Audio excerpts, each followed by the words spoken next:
All right, and now with that, I want to turn it over to our first amazing speaker, Safina Ali. I'm going to read a quick bio. I know Safina so well. She's actually my PhD student. She just graduated and is now a professor at NYU University, where she is rocking the world.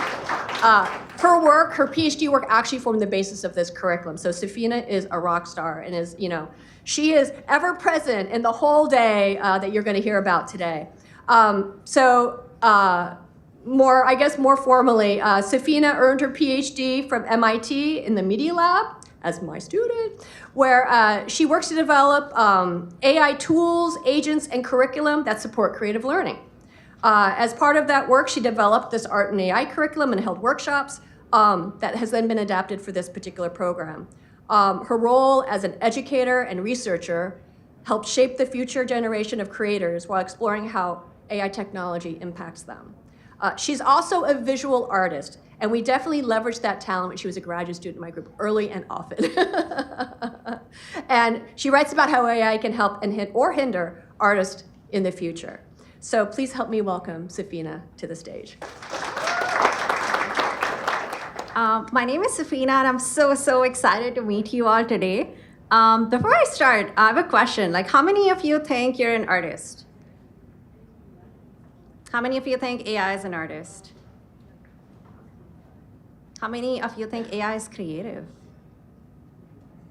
And let's hear some feelings. How are you feeling about AI right now? Scared? Okay. Mm-hmm. Depressed? Impressed? Impressed. Okay. Yeah, just shout out words. Excited? Mm-hmm. Curious. So I find AI and art such an exciting topic because there's all these ways people are feeling about it, all these ways I'm feeling about it, and I feel anxious, I feel excited, I feel concerned, I feel coming in with bright eyes of all the different things that we can make. I was asked today to speak about why art and AI matters, and then I walked in today and looked at all of your work, and I don't think you need to hear why art and AI matters. You've made such beautiful artworks that use AI already. You're already all artists that have been using AI to make these exciting things. I approached this work from being an artist first. So my form of art making is visual art. I make a lot of paintings. I do a lot of mixed media. But another thing that I'm very excited in visual art is using weird things to make art. So I sometimes use plants to make art. I made this chair out of eggshells to make an egg chair. And this is a thing that always made art so fun, is that you can take things and put them together in interesting ways that kind of tell a story. When AI art came into being, when you could put technology into artwork, one of the things I was very eager on doing was putting my own artwork in there and seeing what I could create with them. So this is what AI art got me to doing. And I could create all these beautiful animations, be part of these visual projects where I could make fun stuff, such as I was part of the Boston Portrait Project, where people came in and they described their rich stories, their narratives, and created these beautiful portraits. And these were, by the way, created by all people who had background in photography. And it shows, right? They know how to look at lighting, they know how to look at visuals, they know how to look at textures of an artwork. I was really excited to make things that we don't see a lot of, like an octopus playing a guitar. Wasn't it amazing that we could just now visualize all these things that don't really exist? And this took me down this rabbit hole of creating visuals that I would like to see more of that don't really exist, or just being curious about what would that look like? What would it look like for a polar bear to look at an art exhibit of the ice melting? What would it look like for a mother nursing a child in a space station? Why don't we see more of that? What would it look like if a concrete jungle of a city turns green? What if the animals move back in? What would it look like for grandma to be programming quantum computers from her home? All these visuals that I always imagined, that I always wanted to see out in the world, that now I could put in visuals. As someone who likes to do a lot of visual thinking, this was a really exciting time. And then came video models.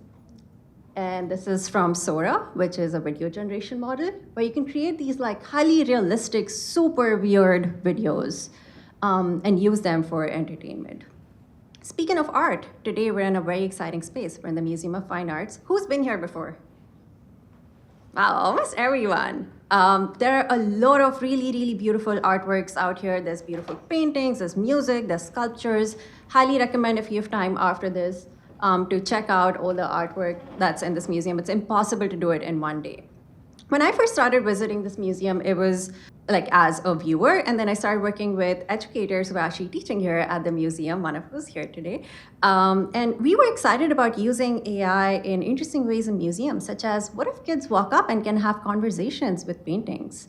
They can ask paintings about what's going on in there. They can get some answers in there. There's a really exciting artwork here. Has anyone seen this artwork in this museum before? Okay, so I see a few hands. So this one's actually by this artist Edgar Degas, and the man in the back over there, that's his dad. And his dad instilled this like love of music in him. And you see him making a lot of portraits that involve some or the other kind of music. Here he's portraying a Spanish musician who's in here. And there's all these like rich stories that were behind artworks that I was totally missing when I did not know the context. And I would just like walk by a painting. I didn't know that there was this whole story about family. There was a story about music. There was a story about European cultures in here. And I thought, what if I could hear this music? And one of the projects I worked on was also paintings that involved some musical elements. How can we actually put AI-generated music in those? Similarly, another portrait that I find very exciting is this one. Has anyone seen this portrait before? Okay, I see a few hands. So this is by Frida Kahlo. It was called The Two Fridas. As you can see, the two Fridas are so different. Anyone have an idea of like what is being portrayed over here? So conflicting times, conflicting personalities, your heart is somewhere, they're connected. What Frida's trying to show here is stories of her lives in two very different times, in a very happy, healthy time, and in a time where she was not as happy. And when I look at this, I think it would be so nice if we can have the two Fridas speak with each other, right? My heart feels and now a we little can bit with leaky, AI. like a juice box with a tiny hole. It's a bit drippy, but I'm trying to sew it up. It's delicate work. My heart feels strong like a drum, but it's also a little bit tangled up with yours. It makes me a little worried about you. Are you okay? It's a little ouchy, but I'm tough. And you're holding my hand, so that helps a lot. Always. We are connected after all. Even if our hearts feel different right now, we'll get through this together. So now that's probably not what Frida sounded like. But it was so interesting for me that we can't just use AI to create and generate new media, but also interact with artwork in such interesting new ways. There were projects about AI, not my own, that were also really exciting me, such as this one, where you could put AI-generated art in different geometric shapes. And when I saw algorithms like this come out, it truly shifted the way I thought about AI as a creator, because this is not something we see often in human-generated art. So from here, AI started to have its own language, its own like style of visual representation, and we were able to do things that we weren't able to do with human created art. So it kind of like started this whole new movement of a new language of art making. People started using it in practical purposes, such as architectural design. So this is a project called Goddism AI. Gaudi is a style of architecture where people started using visuals of Goddism art style and creating building concepts. And now Goddism AI projects are being developed into actual buildings. And there was a lot going on, a lot that you've learned about in your course, such as you could co-dance with AI, you could create sketches, you could create music, you could have robots that could create art, you could create animations. Even as there were all these exciting projects, there were some things that were very concerning coming about AI. When I used to create images, when I used to have people create portraits, I used to always be bothered, like, why is the teacher always a man? Why is the pretty girl always a young white girl? Why are the hungry children always brown and South Asian? And these things bothered me. The algorithmic bias really bothered me. Besides that, AI was also hurting my communities. There were artists whose data sets were being taken, that our AI-generated art was being trained about. Our law was behind, our rules were behind, copyright was not being understood. Artist communities were being hurt a lot. And that presented an urgent need to build responsible AI for artists and with artists. So as a technologist, as an artist, I believe that we now need to have artists at the table. They need to be included in making this technology more responsible, or stopping it when it needs to be stopped. and for future artists, so y'all, future artists to learn about AI and art making. Regardless of where they stood, we had lawsuits by artists against AI, and then we had a lot of artists embracing AI to make unique artworks. Both of these were possible because of artists who had the knowledge to speak about AI and artwork, who knew how the AI was trained, who knew how their data sets could be used. So this made me to develop the AI and art curriculum last year. It was developed with art teachers. It used ways of teaching art, not ways of teaching AI.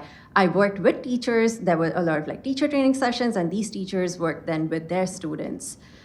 These involved lessons around making with AI, reflective inquiry of artwork using AI. Students learned about AI knowledge, and they also thought of many ways of artists' agencies and justice, such as they came up with policy ideas around how AI art should be regulated. It was a multi-stage process where I started with teachers, I designed the curriculum with teachers, then implemented it with students, and then the teachers implemented it with their students. One of the teachers I worked with is in the room here. Ben, say hi. That we're going to be hearing a lot from in a later session. And when I did all of this process, I also learned a lot from teachers. Everything that I learned from teachers went back into redesigning this curriculum. So let's look at some of the visuals of what students designed. So these were some early portraits that they drew. And like you, they also used generative AI models to create their portraits. They also spoke very deeply about their artwork. Of how I can improve. And here's my work. And I wrote how do I make my character feel more emotional and more sad. And AI wrote back to change the color and to for the expression, make your character have more gluey feelings to it, which is I added some blue and I gave my character a frown face. And this was really interesting that the student is talking about how she used AI to get some feedback on her artwork and evolve that artwork to add those emotions in her art. We also saw examples of students creating characters and character design completely with an art process. They used to draw characters, get feedback from AI, generate characters. They made presentations on their character AI, what are different prompts that they use, how did they learn about AI through the process, and made all these beautiful painted characters, 3D characters, digital characters, and spoke in an art show about their work. But they too, these are super young kids, middle school kids too, could see some of the concerns that came about with these AI models. So let's hear from this student. It literally showed, Sorry, the caption. this is what it showed. Okay. I don't think that's what geese from Asia look like. Geese from Asia look like regular geese. What is wrong? So this is a super young kid, if the voice wasn't clear. They're concerned about the stereotypes that show up. They were just trying to create geese from Asia, and they're concerned about the stereotypes that show up in how the geese are being represented. I leave you with a thought that one of the middle schoolers had in the curriculum that we were doing. They said AI is just a tool. Tools come and go, but the stories are your to tell. The stories behind these artworks are your to tell. And the stories, they stay. So AI is a medium today. There'll be other mediums tomorrow. But the stories that you're telling through those artworks are super important. That's all. Thank you.